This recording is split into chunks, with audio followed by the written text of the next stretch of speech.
citoyenneté, l'émission qui éclaire, sensibilise et mobilise pour un monde plus juste et harmonieux. Chaque mardi et vendredi, nous parlons engagement citoyen, valeurs de paix et développement durable. Ensemble, construisons un avenir de dialogue, de respect et d'action positive.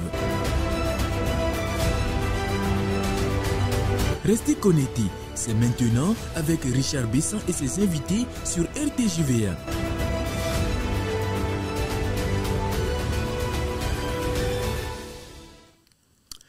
Bienvenue, chers téléspectateurs, dans l'émission incontournable de paix et citoyenneté sur la RTJVA. Aujourd'hui, le thème qui retiendra notre attention n'est pas des moindres, mais une nécessité. Alors, nous allons donc définir très rapidement les objectifs de cette émission qui est de recourir à la sensibilisation de la paix, de la valorisation des acteurs de la paix, de la lutte contre les conflits et la désinformation. On ne va plus tarder, nous allons rentrer directement dans le vif du sujet et ce serait bien sûr avec notre invité et vous, chers téléspectateurs. Il est le directeur exécutif international de l'ONG MJPP, le PDG de Champizo Group, il est à la tête de plusieurs organisations, il est nutritionniste et coach. Et j'en passe, il porte aujourd'hui plusieurs casquettes. Je veux nommer ici le docteur Komlan Besson. Docteur, soyez le bienvenu.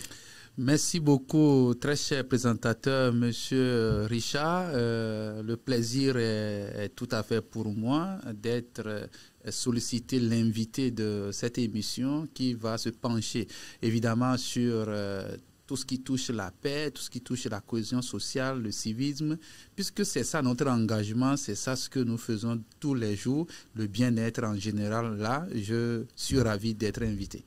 Alors, merci beaucoup d'avoir honoré notre rendez-vous.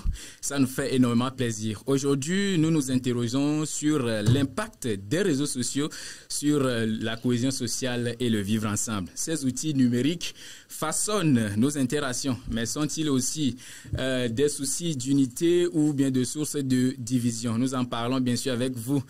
Et nous allons rentrer très rapidement. Si on parle aujourd'hui des réseaux sociaux, docteur, qu'est-ce que cela représente pour vous? Merci beaucoup.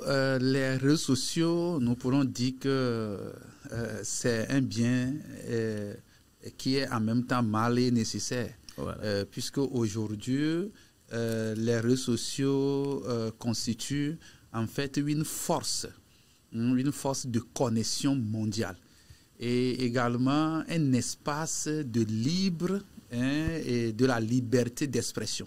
Donc, c'est un espace de la liberté d'expression parce que chacun peut se cacher derrière ces outils, ces réseaux sociaux pour s'exprimer librement. Et également, si nous prenons les réseaux sociaux aujourd'hui, ils peuvent être des vecteurs de la mobilisation.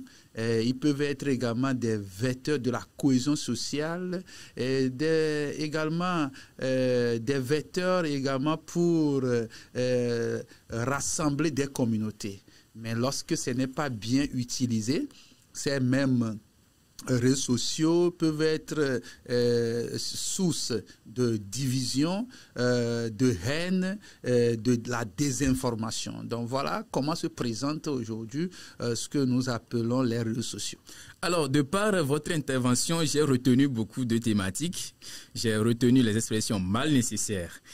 Et quand on dit mal nécessaire, ça veut dire qu'il y a un pour, il y a un contre, il y a un bien, il y a un mal. Alors, vous avez parlé de la force, vous avez parlé de la connexion, de la liberté d'expression, des vecteurs de mobilisation, de la cohésion sociale. En réalité, ce sont des thèmes qui m'intéressent beaucoup et je crois qu'avec l'évolution du débat, nous allons en discuter beaucoup plus. Alors, si on dit aujourd'hui les réseaux sociaux revêtent la réalité de notre société, est-ce que vous êtes d'avis par rapport à cette proposition? Oui, les réseaux sociaux, est-ce qu'ils reflètent la réalité? Moi, je dirais d'Arda, non. Parce que lorsque nous prenons les réseaux sociaux, ces réseaux sociaux, en fait, reflètent la version, je peux dire la version déguisée. Ouais. Pas la vraie, c'est-à-dire la version filtrée. Et donc, c'est également la version exagérée et biaisée des choses. Et donc, vous savez, ce que je suis, évidemment, ce n'est pas ça que les gens vont véritablement... Je vais laisser paraître sur les réseaux sociaux. Donc, on ne peut pas dire aujourd'hui que les réseaux sociaux reflètent, évidemment, la réalité. Okay. Mais là, on peut utiliser les réseaux sociaux pour exagérer ou pour biaiser une information ou également pour filtrer une information ou des opinions dans la vie. Et donc, cela peut également, les réseaux sociaux peuvent également provoquer des frustrations. Mais au même moment, en dehors des frustrations, des complexes, des gens peuvent vraiment se complexer avec les réseaux sociaux. Et donc, ce n'est pas vraiment la réalité si ce n'est pas en fait bien utilisé. D'accord. Si, selon votre analyse, vous pensez que les réseaux sociaux ne reflètent pas en réalité les réalités autant pour moi de notre société ou donnent une image déformée comme vous venez de l'expliquer. Alors, si on parle de l'exagération, est-ce que vous pouvez nous donner des exemples précis où on parle d'exagération sur la on peut utiliser les réseaux sociaux aujourd'hui. Vous savez, l'avènement avec l'avènement des TikTok aujourd'hui un peu partout, vous allez voir que les gens se cachent derrière les réseaux sociaux pour soit manifester leur colère ou donner des informations qui ne sont pas vérifiables ou ces réseaux sociaux sont utilisés aujourd'hui pour créer des malentendus sociaux. Vous voyez? Et donc, c'est d'une manière exagérée. Quelqu'un peut tout de suite, avec l'outil TikTok, dire oui, il y a quelque chose qui se passe ici, et voilà, et venez tous à l'heure, et après tout, on vous dira que c'est du buzz. Ou bien on prend quelqu'un et qu'on déshabille totalement avec des informations pas possibles. Oui. Pas encourageable et puis après tout on vous dit non, c'est pour tirer en fait de la foule, c'est du buzz, c'est du buzz et c'est pour voilà, c'est ça les réseaux sociaux. Donc on peut vous dire aujourd'hui que vraiment les réseaux sociaux ce n'est pas ça, ce n'est pas le visage de la réalité, quoique bien utilisé on peut tendre vers là. Ok, d'accord. J'ai retenu beaucoup de choses dans votre intervention. Est-ce dans le fait de biaiser les informations pour faire croire autre chose au public, ce n'est pas aussi quelquefois d'avoir des visibilités, c'est-à-dire... Oui, c'est ça en fait l'apanage aujourd'hui. La course, c'est d'être suivi. La course derrière avec cet outil ou bien ces outils de réseaux sociaux, c'est en fait de créer une communauté qui nous suive, d'avoir des fans, d'avoir des gens qui nous aiment, et donc c'est ça. En fait, aujourd'hui, ce n'est pas la réalité qui est poursuivie, mais c'est l'information qui fait plaisir aux oreilles qui est poursuivie. Et donc, du coup, on est là, on fabrique tout seul, de toutes pièces, une information qui n'existe même pas, qui n'a pas de source vérifiable. Et puis, on vient, on balance. Et donc, comme vous l'avez dit, c'est pour augmenter les audiences, la visibilité, se dire que je suis suivi par 1 million, 2 millions de personnes et tout ça.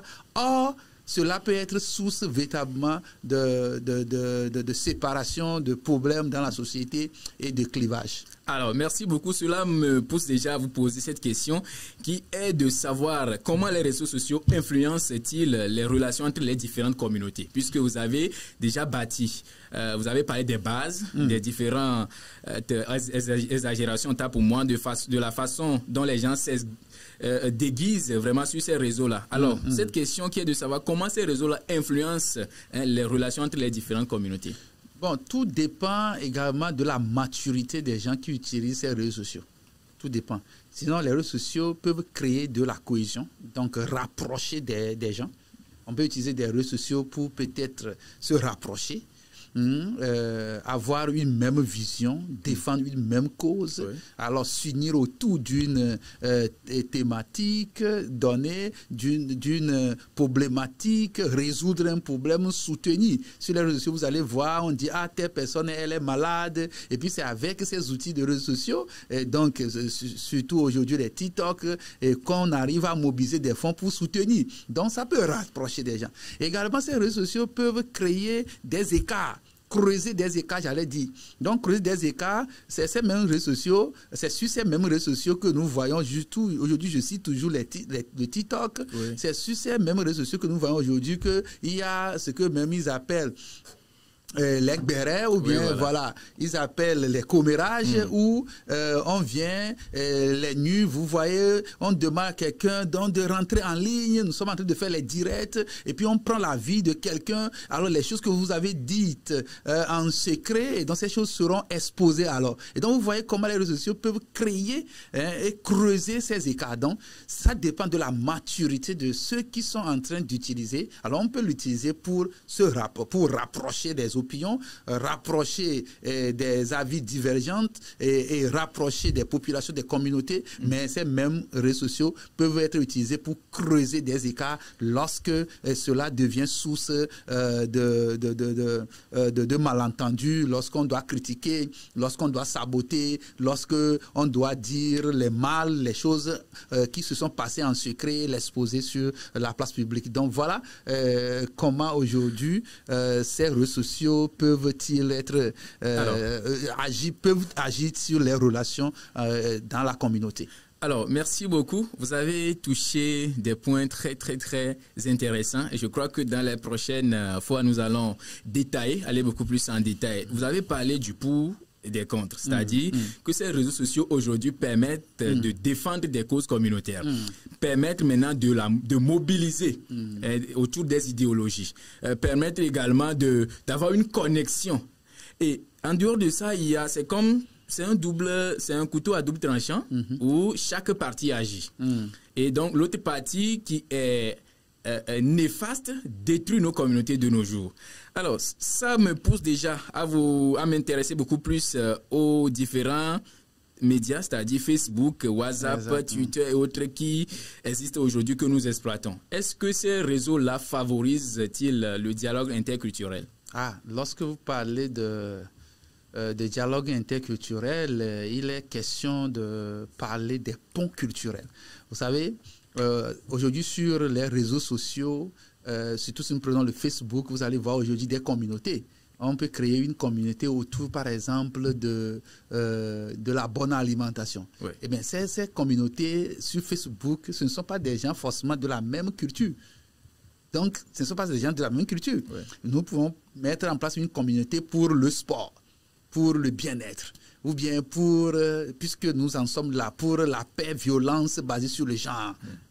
Et donc, ces communautés que nous mettons, qui sont des communautés virtuelles, alors sur Facebook, Twitter, Instagram et autres, ne sont pas, les membres ne sont pas forcément de la même culture.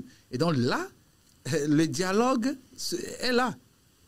Les gens de différentes cultures se mettent ensemble, débattent et les points de vue sont divergents parce que les cultures sont différentes. Oui. Et donc, du coup, ces réseaux sociaux peuvent favoriser déjà le dialogue interculturel. Non seulement ça, on peut aussi utiliser ces réseaux sociaux aujourd'hui pour faire des webinaires, pour faire, par exemple, également des conférences. Puisque aujourd'hui, vous savez qu'avec les réseaux sociaux, même WhatsApp maintenant a développé de nouvelles stratégies. Vous pouvez utiliser WhatsApp Pro, oui, où vous pouvez faire des conférences avec d'autres personnes. Ça se fait même sur Facebook, on peut faire des conférences, sur également YouTube et tout ça. Et donc, on peut organiser des séminaires, on peut organiser des webinaires, on peut organiser tout ce qui pourra être conférence où plusieurs personnes pourront intervenir sur la question de la culture, la question qui nous concerne, comment ça se passe chez nous, comment ça se vit, comment ça se dit ou bien ça se fait. Et donc, tout cela, on peut dire que voilà le côté bon. Lorsque les réseaux sociaux sont véritablement bien utilisés, on peut aboutir à un dialogue interculturel. Alors, lorsqu'on a cité tout à l'heure le dialogue interculturel, vous nous avez fait voyager. Vous avez touché beaucoup de choses. Les choses liées à l'algorithme des réseaux aujourd'hui, notamment la facilitation que ces réseaux peuvent nous apporter. WhatsApp, TikTok, YouTube aujourd'hui.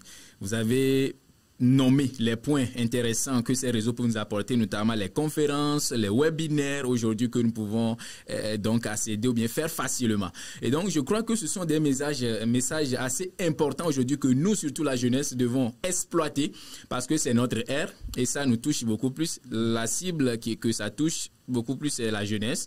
Et donc, nous devons exploiter donc ces outils-là aujourd'hui partagés pour pouvoir en faire de bons usages. Alors, si aujourd'hui, on a parlé déjà des influences sur les différentes communautés, on a touché les plateformes, leur agissement, la manière d'un peu nous favoriser et leur contre. Quels sont donc les impacts de ces réseaux-là sur la solidarité et l'entraide sociale, quand nous voulons parler de la solidarité et de l'entraide sociale? Merci beaucoup. C'est bien, lorsque vous êtes en train de parler de l'impact, je me dis que l'impact, je vais le voir du côté beaucoup plus positif. Lorsque les hashtags aujourd'hui sont bien partagés, oui. Lorsque un post devient viral, et donc cela veut dire que nous devons faire beaucoup attention. Oui. Donc, un hashtag bien utilisé, bien tagué et bien partagé peut permettre à ce que, à travers des réseaux sociaux, on puisse faire une mobilisation derrière une cause, comme je l'avais dit. Donc, l'un des impacts, c'est qu'on peut faire une mobilisation lors d'une catastrophe tout à l'heure. Lorsqu'il y a des catastrophes quelque part et qu'il faut intervenir d'une manière rapide, alors on peut utiliser tout de suite les réseaux sociaux pour mobiliser les gens autour. Et on peut aussi utiliser les réseaux sociaux pour collecter des fonds dans le cadre de l'entraide. On peut utiliser également des réseaux sociaux pour des causes humanitaires. Donc, vous voyez que ce sont là des impacts. Prenons le cas de la COVID-19. Voilà. Si nous prenons COVID-19, mais où les gens sont enfermés chez eux, comment est-ce que les gens parviennent véritablement à savoir ce qui se passe dehors? C'est sur les réseaux sociaux. Les médias n'ont plus joué leur rôle. Mais en ce moment, ce sont les réseaux sociaux. C'est le YouTube, c'est les WhatsApp, c'est les TikTok. C'est là-bas que les informations se partagent. C'est là-bas que nous savons ce qui se passe là, loin et tout ça. Et donc, les réseaux sociaux, lors vraiment des grands événements, s'il est bien utilisé, cela peut mobiliser autour d'une cause. Et comme je suis en train de le citer, si nous prenons par exemple lors des Covid, alors les réseaux sociaux ont été utilisés pour mobiliser en fait les soutiens alimentaires. Voilà, les soutiens alimentaires qu'il fallait mettre à disposition des nécessiteux. Donc, voilà les impacts. Maintenant, si nous revenons, l'impact peut être également négatif. Les guerres. Vous voyez, avec la question de djihadisme qui se passe un peu partout, c'est avec les réseaux sociaux que nous savons qu'il y a tel nombre de décès aujourd'hui. Les djihadistes ont frappé fort. Vous pouvez trouver quelqu'un qui surgit et puis dit « Oh, mes amis, c'est chaud, c'est chaud, c'est chaud. » Moi-même, j'étais témoin, j'étais à côté comme ça. Et puis vous voyez, les balles sont en train de siffler. Il a vu où?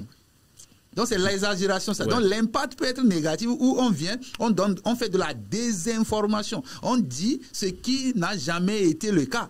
Où on vient, on présente une situation d'une manière grandiose. On amplifie. Donc, on amplifie les informations. Donc, c'est tout ce qui est superlatif. On montre que non, là, c'est ça, alors que ce n'était pas le cas. Donc, voilà les impacts. Ça peut être beaucoup plus positif, donc, pour se mobiliser les gens, et également négatif, lorsque vraiment les gens ont des intentions. Si nous prenons même les questions de coups d'État qui ont eu lieu, pour amplifier, pour donner même le quitus à celui qui a renversé alors son projet, c'est avec les réseaux sociaux. C'est les gens qui sont sortis, font des vidéos pour dire « Oh, le gars, il est bon, il va défendre notre pays, il fait ceci. » Et puis tout le monde, ça fait une grande mobilisation. Donc aujourd'hui, avec les réseaux sociaux, si nous ne faisons pas attention, c'est une guerre, c'est une bombe. Vraiment qu'on peut utiliser, très, très dangereuse que toutes les bombes atomiques. Alors, vous avez touché ces points de l'amplification, de l'exagération, des quitus assez puissants pour pouvoir inciter et tout. Alors, moi aujourd'hui, je m'intéresse beaucoup plus à ce lieu où des gens sont souvent intéressés à ce qui choque. Est-ce que ce n'est pas aussi ça qui pousse des gens aujourd'hui à amplifier les informations, quoique au début soit un peu vrai, Bon, ça on ne sait pas, mais amplifie quand même les informations pour que les gens s'y intéressent. Par exemple, si on prend les événements sur leur normalité, on dit que c'est ce qui s'est passé. Ça ne va pas donner des vues. Voilà. En fait, la question, ce qui est caché derrière, ce sont les vues. Mais les gens sont intéressés par ce qui est étrange, voilà. Ce qui fait peur, ce qui n'est pas d'habitude. Oui. Si on dit tout à l'heure que moi je suis témoin, tout à l'heure il y a braquage ici, vous allez voir que c'est ça qui va intéresser. Tout simplement que une information circule, braquage à telle banque, hashtag braquage dans telle banque tout à l'heure, vous allez voir comment ça va être partagé. Ouais. Parce que c'est ça, c'est ce qui est étrange, c'est ce qui n'est pas d'ordinaire, c'est ce qui pousse les gens. Ça, c'est la psychologie de l'engagement. Ce qui engage, c'est ce qui est étrange. Ouais. Donc, du coup, les gens ont compris que pour que ça marche, il faut qu'on dise ce qui va attirer. C'est une forme de marketing où on intéresse. Et donc, ce qui va t'intéresser, si on te dit, oh, ok, quelqu'un vient partager l'information sur les réseaux sociaux pour dire, ah, pour bien dormir, vraiment, il faut aller au lit à 20h. Bon, ça là, ça va te pousser à voir quoi dans ça? Rien. Mais si on vient te dire que hier là, il a refusé de dormir à 20h et il n'a que l'habitude de dormir à 1h et lorsqu'il est allé encore au lit à 1h, voilà qu'il y a un ange qui est en train de lui dire si tu ne dors pas à 20h, je vais te tuer. Donc voilà, en fait, lorsqu'on dit ça, on a gonflé. On veut simplement dire qu'il faut aller au lit à 20h. Maintenant, pour ne pas aller directement, il faut agir sur la psychologie. Voilà. Donc, il faut reformuler. Et la façon de reformuler parfois, c'est ça l'exagération ou c'est ça les fake news dont nous parlons. On parle de la désinformation. Voilà. Alors, merci beaucoup. Vraiment, c'est très impactant, les éléments, surtout les exemples assez précis que vous donnez par rapport à cette thématique. Nous rappelons que nous parlons de l'impact des réseaux sociaux sur la cohésion sociale et le vivre ensemble. Et cela me pousse, il y a beaucoup d'éléments que vous avez déjà nommés. On a parlé des plateformes, on a parlé de leur influence et tout. Alors, pouvez-vous nous donner des exemples concrets où vous avez déjà parlé des exemples concrets qui ont renforcé la cohésion sociale. Alors, si nous continuons par parler de l'exagération de l'information, est-ce que vous pensez que les réseaux sociaux accentuent les divisions ou les conflits entre les groupes sociaux aujourd'hui? Oh, ça, c'est la réponse, malheureusement, est oui. La réponse, elle est là. Les réseaux sociaux aujourd'hui peuvent radicaliser les opinions. Okay. Oui, même si nous prenons simplement notre sous-région, prenons le cas de la CEDEAO, de l'AES. Ouais. C'est avec les réseaux sociaux que cela s'est accentué. Vous pensez que s'il n'y a pas les réseaux sociaux, il n'y a pas les TikTok, il n'y a pas les YouTube, il n'y a pas les Facebook, vous pensez que cette guerre de séparation avec la CEDEAO serait de cette façon accentuée? Non, ça serait une guerre froide entre eux, entre les acteurs. Voilà. Et donc, de chaque côté, il n'y aura pas vraiment de soutien populaire. Et donc, ça va finir par se régler. Et puis, c'est toujours... Il y avait eu des choses plus graves que ce qui a occasionné la séparation de ces pays avec la CEDEAO. Ouais. Mais c'est ça, les réseaux sociaux qui ont joué ce rôle. Donc, les réseaux sociaux peuvent aujourd'hui faire radicaliser les opinions. Donc, accentuer, en fait, les divisions sociales. Donc, il y a ce côté. Et ça peut aussi créer des clans. Et des clans aujourd'hui, pas forcément des clans physiques que nous voyons, mais aujourd'hui, on peut voir des clans numériques. Où, vous savez, c'est sur les réseaux sociaux, on peut dire que nous, on est de telle opinion, nous, c'est ici. Et donc, on pourra avoir des clans numériques aujourd'hui avec les réseaux sociaux. Et donc, surtout lors que les débats deviennent beaucoup plus toxiques, vous allez voir qu'il y a des clans qui se forment. Nous avons appris ici, sur les réseaux sociaux, qu'il y avait... une situation où voilà une dame se dit être porteuse d'une grossesse concernant un monsieur, un grand monsieur, et puis voilà, vous voyez comment sur les réseaux en même temps les clans certains soutiennent la femme qui dit oui, il faut que le monsieur soit démonté, il y a d'autres qui disent que soutiennent le monsieur pour dire non, pourquoi c'est maintenant que la femme va le dire. Donc vous voyez déjà l'impact des réseaux sociaux. Mais si ces réseaux sociaux n'existait pas, qui va apprendre ça? Est-ce que la femme va apporter cette information chez qui? Donc, ça va rester là. Donc, vous voyez déjà la force des réseaux aujourd'hui. Et avec les réseaux sociaux aujourd'hui, nous avons ce que nous appelons les fake news et des discours haineux. C'est avec Ça me pousse déjà à annoncer donc cette question qui parle des fake news et les discours haineux sur les réseaux. Comment est-ce que cela menace réellement la paix sociale? Oui, c'est ça. Ça menace la paix sociale parce que lorsque vous voyez qu'il y a des fake news, ce que tu n'as pas fait. Tout à l'heure, on sort ici, on dit, aujourd'hui, nous avons vu Richard. Hein? Oh non, on l'a vu. Richard, lorsque vous l'avez vu à la télé là-bas, on dit oui. On dit non. En fait, ce n'était pas lui-même qui est à la télé là-bas. Hein. En fait, avant de l'émission là, ça fait déjà 2000 temps là qu'ils ont fait. C'est quelqu'un qui a fait cette émission là. Et puis lui, là, on a pris son image, on a mis là. Ça, c'est fake news. Donc, on vient de dire, déjà, qu'est-ce que ça va créer au niveau de l'assentiment? On va se dire, vraiment, tu es blessé. Tu dis, mais tu dois chercher à défendre que non, c'est toi et tout ça. Mais il y a un autre clan qui dit, non, à l'heure qu'ils sont de faire l'émission là, moi, j'étais avec lui. Non, on était ensemble. Ça dit que lui ne peut pas faire cette émission. Donc, les gens sont prêts à mentir, à soutenir le mensonge, à tenir, parce que vraiment, l'information, ce qu'ils cherchent, ce sont là la visibilité, et c'est ce qu'on appelle les fake news. Donc, les fake news aujourd'hui peuvent conduire vraiment à tout ce qui est à toucher, à menacer la paix sociale. La paix sociale, parce que ça peut créer tout de suite une guerre. Ça peut créer tout de suite une séparation. Ça peut créer tout de suite des gens qui, autrefois, parlaient mieux, peuvent ne plus se parler aujourd'hui. Et donc, on a eu tellement de débats sur les réseaux sociaux où il y a une dame, si je me rappelle, qui disait qu'elle était la copine d'un monsieur qui est devenu maintenant aujourd'hui grand. Pourquoi c'est sur les réseaux sociaux qu'il faut amener ça?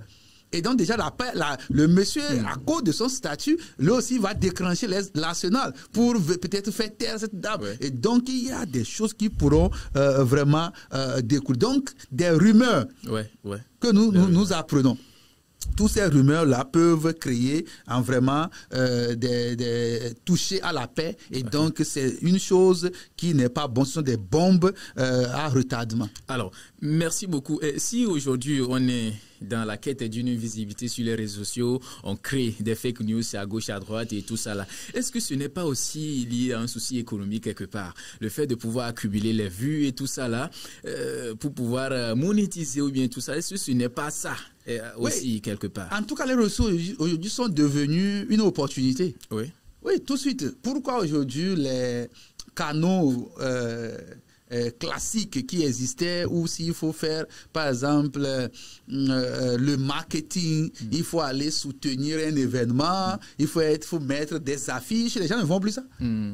Les réseaux sociaux sont là maintenant pour vraiment faire passer des informations, vendre. Les gens sont dans leur maison, ils font des millions. Ils n'ont même pas ouvert leur bureau, leur place d'affaires. Donc, vous comprenez comment les réseaux aujourd'hui, lorsque bien utilisés, devient une source de financier, une source financière, donc de richesse, de création de richesse. Donc, beaucoup aujourd'hui, avec ces fake news, ont une intention derrière, c'est de monétiser, bien sûr, ou bien c'est d'avoir beaucoup de vues pour après tout passer leur marketing, leurs produits, faire vendre leurs produits et faire de l'argent. Parce qu'ils se disent, lorsque je suis bien suivi, tout ce que je vais dire, alors les gens vont écouter. C'est sous forme de l'influence, c'est une influence qui se fait par les réseaux sociaux. Donc, ce n'est pas forcément à cause de la fin, mais l'intention, c'est de se faire une source de revenus.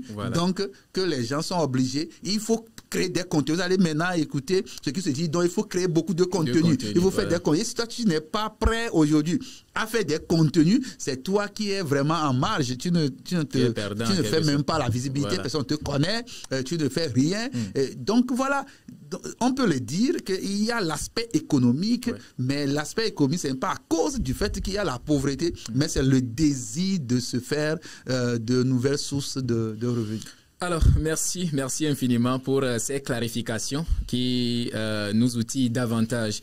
On a touché le point des fake news, on a parlé vraiment de ce souci économique qui est derrière la visibilité que les gens recherchent tant sur ces réseaux-là. Alors, est-ce que, docteur, vous pensez aujourd'hui qu'on peut lutter contre ces discours haineux et la désinformation en ligne? Oui, on peut lutter facilement. Ah bon? Donc facilement. Oui, facilement. Ok, parce que si c'est facilement là, ce serait une chance pour le Togo et l'Afrique. On peut lutter contre cela facilement, seulement en faisant certaines choses. Okay. En faisant, je dis souvent, je vais dire peut-être 3 mots. Oui.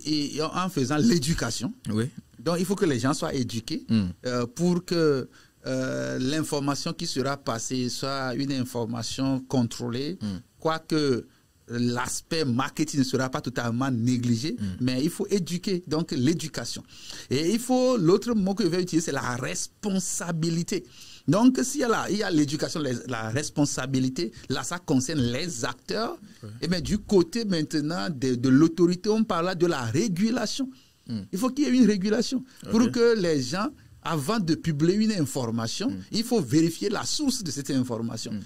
Donc, et lorsque tu ne vérifies pas la source d'une information, toi aussi tu relais cette information, ça peut être, tu peux être passible, donc tu peux être accusé, voilà, tu peux être soumis à la rigueur de la justice. Donc on peut faire la régulation, mais il faut que les gens aussi sachent que c'est à partir de ces émissions, les gens vont comprendre, parce que certains ne sont pas conscients en fait.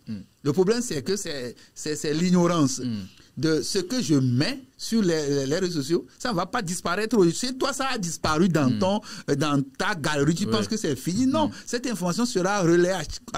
Toutefois que ça intéresse quelqu'un, ça peut profiter à quelqu'un. La personne va relayer cette information. Donc, nous devons être éduqués pour savoir qu'est-ce qu'on met sur les réseaux sociaux. D'abord, pour nous-mêmes, notre image demain. Voilà. Certains vont mettre des choses aujourd'hui sur les réseaux sociaux et puis c'est ça qui va les engager demain. Voilà. J'ai des exemples. Il y a dans ce pays des gens, après avoir reçu une promotion ou bien ayant parvenu à une responsabilité, à une autorité donnée, qu'on découvre qu'entre-temps, dans le passé, voilà ce qu'ils avaient dit, et ce sont des discours haineux. Et puis on leur a retiré le manteau. Mais nous avons un cas aujourd'hui au niveau de l'ONG que nous sommes en train de régler. On est en train de régler un cas aujourd'hui que quelqu'un même qui était même par le passé un gars vraiment, c'est comme si lui il est dévoué, très engagé pour publier que des fake news. Il attaquait même le gouvernement avec des paroles, propos menaçants. Aujourd'hui, c'est fait qu'il devrait prendre la position de responsabilité. Maintenant, dans le même gouvernement, les enquêtes ont trouvé que ça ne peut pas passer. C'est fini. Donc, c'est comme ça. Aujourd'hui, s'il y a l'éducation, pour lutter, il faut vraiment faire 3 choses. L'éducation, responsabilité et régulation. Et donc, exiger en fait aux plateformes une modération donc active. Donc, tous ceux qui sont vous les appelez les administrateurs des plateformes, de veiller à ce qu'il y ait une modération active des contenus. Intéressant. Puisqu'il est question d'éducation, mais c'est aussi une question de paix. Alors, est-ce que vous pensez que ces mesures qui doivent être mises en place aujourd'hui, si nous parlons de la démocratie, de la liberté d'expression et tout ça là, est-ce que vous pensez qu'il y aura facilement une coloration? Est-ce que l'éducation là va permettre à ce que les gens puissent rester dans ce respect-là, dire que vraiment... Non, tout le monde ne va pas rester, tout le monde ne va pas chercher à obéir. Voilà. Mais si les tests existent, et que quelqu'un tombe sous le coup de la loi et qu'on lui applique cette loi, ça va être un moteur de sensibilisation. Vous l'avez vu, il y avait eu dans la région, je crois, c'était Plateau, des grossesses précoces. Voilà. Maintenant, on a sanctionné les messieurs. Qui suscite une polémique aujourd'hui. Qui suscite une polémique aujourd'hui encore sur les mêmes réseaux sociaux. Et aujourd'hui, nous avons encore des clans. C'est ça que j'appelle les clans numériques qui sont là. Donc, le pourquoi cette sanction ne peut jamais être contestée, c'est parce que ça a été légalisé. Voilà. Les députés avaient voté une loi en ce sens pour dire que toute violence sexuelle faite en milieu scolaire et l'auteur étant également un élève, alors que pur et simplement, il faut que l'auteur-là soit radié. C'est pour donner la chance aux deux sexes d'évoluer. Est-ce que quelqu'un, lui, porte grossesse, quelqu'un, lui, reste, il travaille, il fréquente? Oui, voilà. Donc, c'est une thématique assez cruciale parce que c'est un débat où... Et qui nous concerne même, c'est notre débat même ça. Voilà. Puisque si aujourd'hui, nous sommes en train de parler de la paix et oui, tout ça, là, la paix, ça. Le fait, je vais m'intéresser beaucoup plus au sujet là, le fait de pouvoir radier ces enseignants, si je peux le dire comme ça, de ces milieux scolaires, ne serait-ce pas une façon de créer encore des vices sociaux pour notre société? Il n'y a aucun souci même. Ceux qui sont tombés enceintes là, ouais. Est-ce que d'office elles ne sont pas exclues? Pour un temps. Pour un temps. Mais là, pour ce temps-là, il faut aussi que ces mesures soient exclues pour un temps. Puisque le problème, c'est pas, ils ne sont pas exclus à vie. C'est pour un temps. C'est pour l'année scolaire. Okay. Donc, c'est une punition. Ça a été voté. Et ceux qui avaient voté ont su qu'il y a question de protection de l'enfant a droit à l'éducation. Ils connaissent ça avant que la loi ne soit en fait votée. Le problème, c'est que les gens ne cherchent pas l'information. Voilà. Les gens ne cherchent pas à connaître vraiment les textes qui nous régissent. Donc, ça là, ce n'est pas un problème. C'était voté. C'est-à-dire que si ça devient déjà une loi dont la force a été consacrée par les députés, dont personne ne peut dire le contraire. Tu vois, c'est ça. Si c'est une décision prise en l'air, dans le vide, on peut s'attaquer.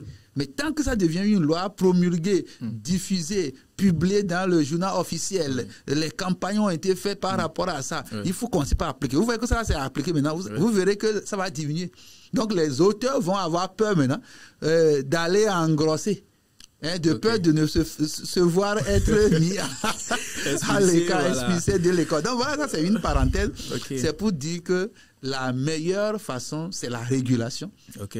Nous ne disons pas qu'il faut commencer par traquer les gens qui sont derrière les réseaux, mais il faut appeler à la conscience. Et l'appeler à la conscience, c'est ça l'éducation. Donc ça va prendre du temps, pas tout de suite, ça va prendre du temps pour éduquer. Mais arrivé un moment, le patriotisme fera que les gens même conscientisement vont commencer par adopter les bonnes manières, les bonnes pratiques. Et maintenant, après ça, il faut véritablement faire ce que nous appelons la régulation et appeler les utilisations des réseaux sociaux à plus de responsabilité. La preuve est que pourquoi moi, j'utilise les réseaux sociaux. Pourquoi on n'a jamais vu une vidéo où je suis en train d'appeler à la haine, où je suis en train d'appeler à ce que l'autre se soulève contre l'autre. C'est une question de responsabilité. Et pourquoi d'autres vont le faire? C'est parce qu'ils ont manqué de l'éducation nécessaire pour utiliser ces réseaux sociaux. Donc voilà. Alors, merci beaucoup. L'éducation et la responsabilité, la régulation. Alors, vous avez touché un point très, très important, la régulation. Aujourd'hui, est-ce que les gens ne peuvent pas se cacher derrière ces idées de régulation pour pouvoir créer des ennuis à leurs proches? Les soucis qu'on peut régler à l'amiable, c'est-à-dire à table, ces gens-là disent qu'aujourd'hui, il y a maintenant la régulation, il y a les instances gouvernementales qui punissent. Donc, moindre erreur, maintenant, on te met sur le tapis. Dans le processus de médiation, puisque c'est le cas, moi je suis un expert dans tout ce qui est médiation, dans tout ce qui est paix et gouvernance. Et donc, dans tout ce qui est question de négociation ou bien de promotion de la paix, nous n'utilisons pas le mot punition. On n'utilise pas la justice punitive, non. La justice punitive n'a pas sa place. Donc, on parle plutôt de la justice réparatrice. Voilà. Donc, où on parle là de la justice qui est inclusive. Donc, aujourd'hui, nous faisons beaucoup plus appel à des méthodes traditionnelles de résolution des conflits. Alors, du coup, lorsque tout part de l'éducation, puisqu'il faut commencer l'éducation avant d'aller vers la régulation.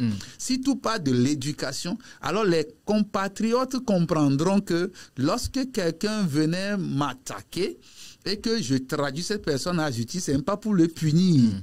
En fait, la paix n'exclut pas la justice. La meilleure paix, c'est lorsqu'il y a justice. Est-ce que c'est aussi le cas de cette idéologie qu'on dit que pour avoir la paix, il faut faire la guerre? Non, il ne faut pas forcément qu'il faut faire la guerre. Pour avoir la paix, il faut faire la guerre. C'est pas ça. C'est pas réellement ça. C'est pas réellement ça. Mais la justice, c'est que la réelle, ou bien je veux dire la réalité concernant la paix, c'est que la justice est donnée à quelqu'un. Mais c'est comment la justice a été donnée. Ouais. Est-ce que la justice a été donnée d'une manière punitive, c'est parce qu'on t'a pris, on t'emprisonne, on te tabasse, c'est ça? Ou bien on veut réconcilier les positions. Mais en réconciliant la position, c'est une justice qu'on a fait, on a rendu. Et donc, du coup, lorsque, par exemple, vous créez du tort à quelqu'un sur les réseaux sociaux et que la personne vous convoque à la gendarmerie, auprès de la police, c'est pour que vous discutez. Pour que toi, si tu donnes tes avis, lui se donne ses avis, et que le représentant de la loi, donc, dise, ah, toi, tu n'as pas bien fait, et que tu arrives à demander, présenter tes excuses à l'autre. Et que l'autre, selon l'éducation, accepte tes excuses et vous deux, vous sortez dans la paix ou réalisez encore une autre vidéo pour dire vraiment l'affaire là nous a conduit ici, mais il a expliqué, j'ai conduit ça, j'ai compris sa position. Bon, dans la vie, nous sommes appelés à la paix, nous faisons la paix. Quelle beauté! C'est pas qu'on prenne la personne, on jette la personne à la prison qui fait que la justice est rendue. Non, c'est le fait que vous comprenez ce qui est derrière dans ces insinuations. Voilà. Pourquoi la personne l'a dit. Et que toi aussi tu donnes tes raisons. Pourquoi tu es mécontent. Et que on réconcilie les positions. C'est ce travail-là que ce que nous appelons les ambassadeurs de la paix, les polices de la paix, les gendarmes pour la paix doivent commencer par faire pour que, à moins de choses, les gens ne soient pas jetés en prison. La prison n'est pas la solution, mais la façon de réconcilier, c'est ça qui crée la paix sociale. Alors, merci beaucoup. Vous avez parlé, vous avez étayé beaucoup plus le sujet sur ces angles. Et je crois que la cible, normalement, que moi j'inspecte aujourd'hui pour être beaucoup plus informé, c'est la jeunesse. Alors, ça me pousse bien à vous poser cette question. Nous tendons bien sûr vers la fin. Quelle stratégie aujourd'hui ou bien comment les jeunes peuvent-ils utiliser les réseaux sociaux pour favoriser la cohésion sociale, puisqu'il est question de paix, de cohésion sociale. Et surtout, un message pour la jeunesse. J'ai déjà tout de suite tracé un chemin pour la cohésion sociale. La cohésion sociale, ça ne veut pas dire que tu m'as fait ce qui n'est pas bon et puis je dis je le pardonne et puis c'est fini et qu'on n'en parle pas. Non, il faut en parler. Même s'il faut aller devant la justice, il faut aller pour en parler. Mais il faut, la finalité, c'est réconcilier les positions et non punir. C'est ça la cohésion sociale. Et si ça commence comme ça, les gens n'auront plus peur d'aller devant la police. Aujourd'hui, si par exemple tu es à la maison, tu envoies une convocation, les gens peuvent mourir à cause simplement de la convocation. Les gens peuvent disparaître, les gens peuvent fuir. Parce que nous ne sommes pas habitués à avoir ce dialogue avec ces gens qui sont des garants de la loi. Donc vous voyez. Et donc si nous partons sur ce principe que la cohésion sociale, c'est lorsque nous parvenons à la paix et que nous parvenons à régler des conflits en rejoignant les positions. Alors, je peux dire que les stratégies aujourd'hui, c'est que de dire aux jeunes de ne pas partager certaines informations sans vérifier la source. Surtout la vérification des informations. Il faut vérifier les informations avant de les partager. Mais est-ce que nous avons les éducations nécessaires aujourd'hui pour vérifier ces informations? Non, si par exemple quelqu'un a envoyé une information, on dit tout à l'heure, il y a la guerre au nord du pays. La guerre au nord du pays, les gens sont en train de vraiment de se tuer. Toi, si tu prends ça, oh, toi, si tu ajoutes, oh, je viens d'avoir l'information tout à l'heure. Aussi, vous voyez comment ça crépite là-bas. Pourquoi, si tu veux vraiment partager, pourquoi ne pas appeler quelqu'un qui est là-bas? C'est pas forcément les outils technologiques. Non, mais il faut appeler. Nous sommes au Togo. Pourquoi ne pas appeler si vraiment cela te tient et que tu veux vraiment partager et sensibiliser? Pourquoi ne pas appeler pour se demander véritablement?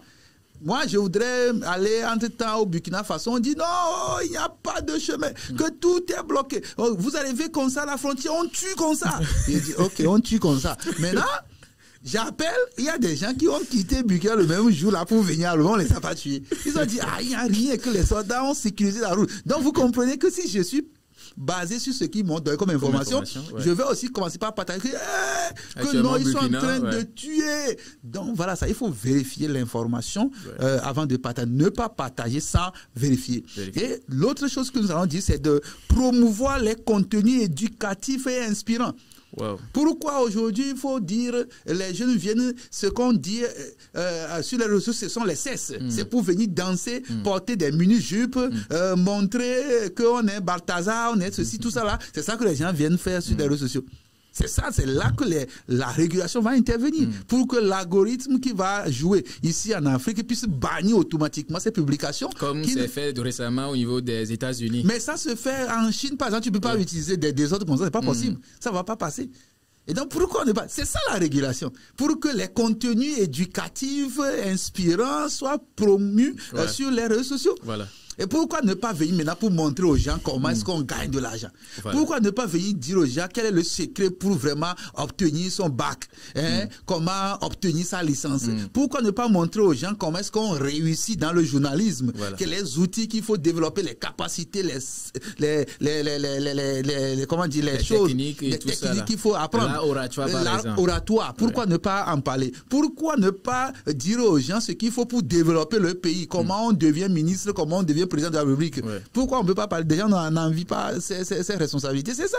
C'est ça qu'il faut venir dire. Donc, mais s'il faut venir parler du sexe, c'est ça qui pousse les jeunes enfants, les jeunes garçons, les jeunes filles de moins de 15 ans pour certains, 12 ans, et de tomber enceinte. Comment un enfant de 12 ans, de 15 ans peut connaître les choses sur le sexe jusqu'à tomber enceinte?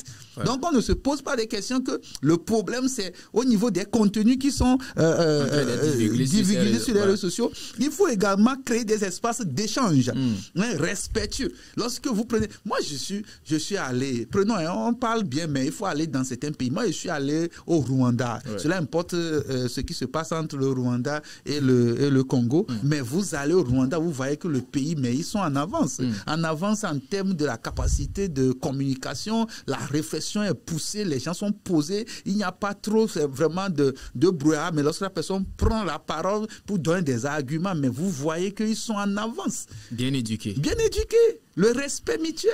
Mais pourquoi est-ce que nous ne pourrons pas créer des espaces d'échange respectueux? Et pourquoi ne pas pousser les gens à être des ambassadeurs, les ambassadeurs de la paix numérique? Voilà, ça c'est un projet qu'on peut développer. Ambassadeur de la paix numérique.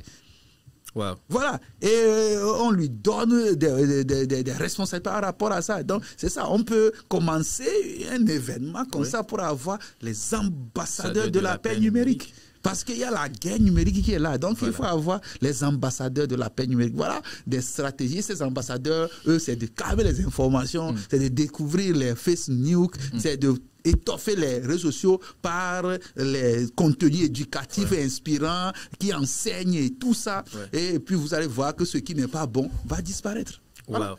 Merci beaucoup de toucher ces points pour nous aujourd'hui. C'est d'une grande utilité pour nous et je crois que la jeunesse est escortée calée pour pouvoir suivre cette émission et en prendre note parce que c'est très capital. Il n'est pas toujours facile d'avoir ces types d'invités pour nous éduquer davantage et donc c'est une occasion. Alors, aujourd'hui vous êtes le directeur exécutif international de la puissante organisation, l'ONG MJPP.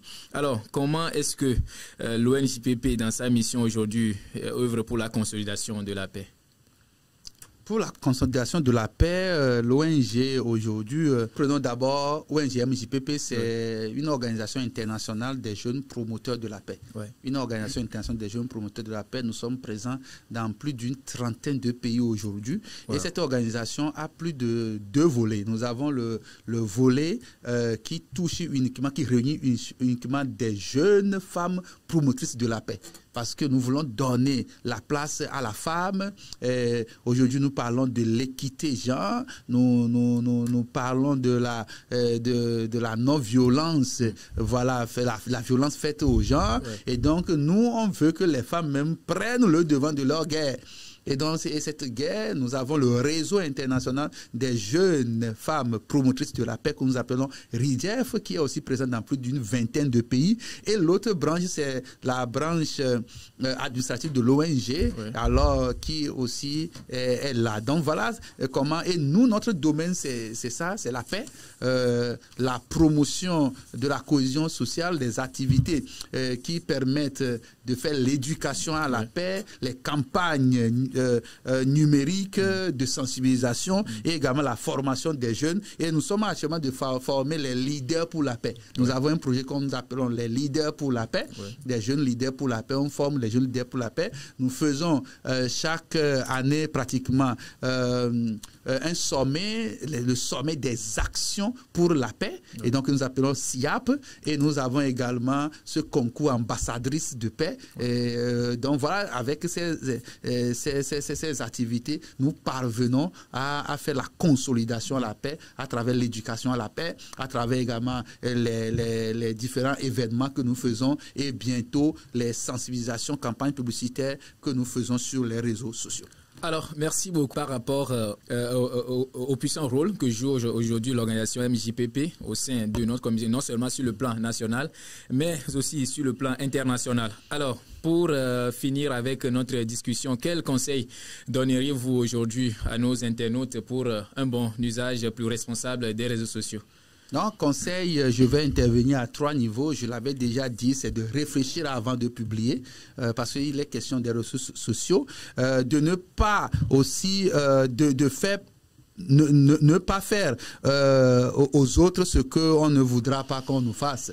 Voilà, ne pas faire aux autres ce qu'on ne voulait pas, on ne voulait pas qu'on nous fasse, parce que j'ai appris même hier que sur les TikTok, certains ont la capacité de saboter ton compte jusqu'à ce qu'on ne supprime le compte. J'en ai été victime.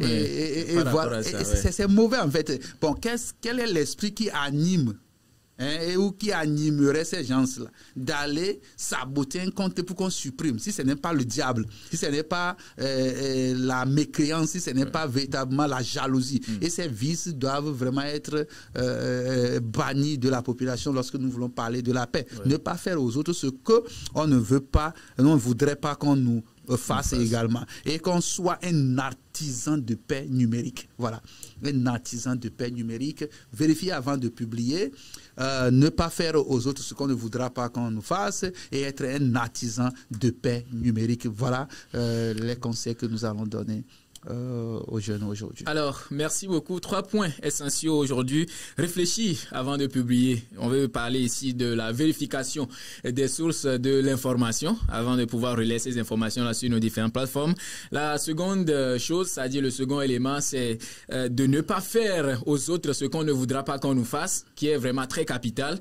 Et il y a des exemples qui ont été aussi donnés à ce niveau-là. Et la troisième chose, c'est-à-dire le troisième élément, c'est d'être des artisans de paix numérique, et c'est très important pour nous. Alors, merci, docteur, de passer aujourd'hui pour pouvoir nous outiller davantage sur ce thème assez crucial, l'impact des réseaux sociaux sur le vivre ensemble et la cohésion sociale. Merci de rester avec nous dans cette émission.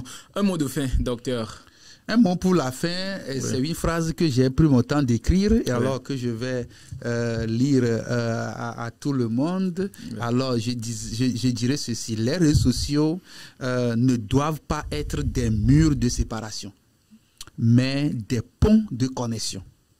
Faisons d'Internet un espace où la paix devient virale. Voilà ce que j'envoie comme message. Je pense que c'est très intéressant. Est-ce que vous pouvez relire encore Et donc, je disais aux jeunes que les réseaux sociaux ne doivent pas être des murs de séparation, mais des ponts de connexion. Des réseaux sociaux ne doivent pas être des murs de séparation, mais des ponts de connexion. Exactement. Faisons d'Internet un espace où la paix devient virale. Merci infiniment. Ce qu'il faut retenir est déjà dit par le docteur, et aussi c'est que les réseaux sociaux sont un outil puissant, mais c'est à nous de décider de comment les utiliser. Ensemble, faisons un levier de paix et de cohésion. Merci à tous et à très bientôt pour un nouveau numéro de Paix et Citoyenneté. C'était Richard Bessan. Merci beaucoup.